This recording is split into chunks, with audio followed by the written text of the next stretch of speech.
রাখি বন্ধন ভ্রাতৃত্বের বন্ধন, সেই রাখিতেও এবার উঠে এলো তিলোত্তমার বিচারের দাবি। আজ রাখি বন্ধন, ভ্রাতৃত্বের বন্ধনের এই উৎসবেও স্থান পেল তিলোত্তমার বিচারের দাবি। বাঁকুড়া সম্মিলনী মেডিকেল কলেজের জুনিয়র চিকিৎসকেরা এদিন তিলোত্তমার প্রতীকী ছবির সামনে তিলোত্তমার বিচারের দাবি লেখা রাখি এদিন একে অপরের হাতে বেঁধে দেন। রাখি বেঁধে দেওয়া হয় হাসপাতালে আসা রোগীর পরিজনদের হাতেও। হাসপাতালের জুনিয়র চিকিৎসকদের দাবি, আরজিকর কাণ্ডের 1 বছর কেটে গেলেও এখনও বিচার পায়নি তিলোত্তমা। যতদিন পর্যন্ত না আরজিকর কাণ্ডের বিচার চলছে, ততদিন তিলোত্তমার বিচারের দাবিতে এভাবেই পথে থাকবেন তারা। হ্যাঁ, আজ থেকে প্রায় 1 বছর আগে আজকের দিনে আমাদের দিদির ওপর এরকম একটা নৃশংস ঘটনা ঘটে গেছে। এবার সেই বছর হয়তো রাখিটা ঠিক আজকের দিনে ছিল না, কিন্তু মানে আজকে ঘটনার পরে রাখি বন্ধন ছিল। সেই দিন আমরা ঠিক একইভাবে দ্রোহের রাখি বন্ধন আয়োজন করেছিলাম।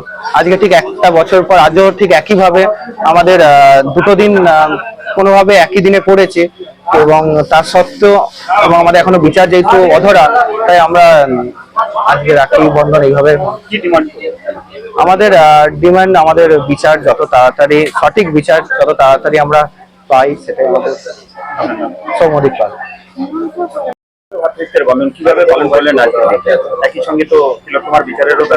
হ্যাঁ, আজ যেহেতু 9 আগস্ট, ওই বর্বর ঘটনার পর 1 বছর কেটে গেছে, আমরা এখনো বিচারের সঠিক বিচার পাইনি।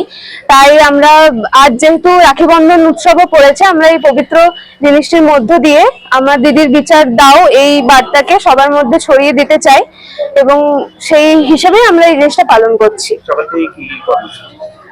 আজ প্রথমেই আমরা আমাদের বাঁকুড়া সম্মিলনী মেডিকেল কলেজের প্রোটেস্ট সাইটে এসে আমাদের এখানে নিজেদের মধ্যে একটা ওই রাখি পরানোর কর্মসূচি ছিল, সেটা হলো। এরপর আমরা গিয়ে পর হসপিটাল এবং বাকি কমন লোকেদের মাঝে এই বার্তা ছড়িয়ে দিতে এই রাখির কর্মসূচি পরবর্তী করব।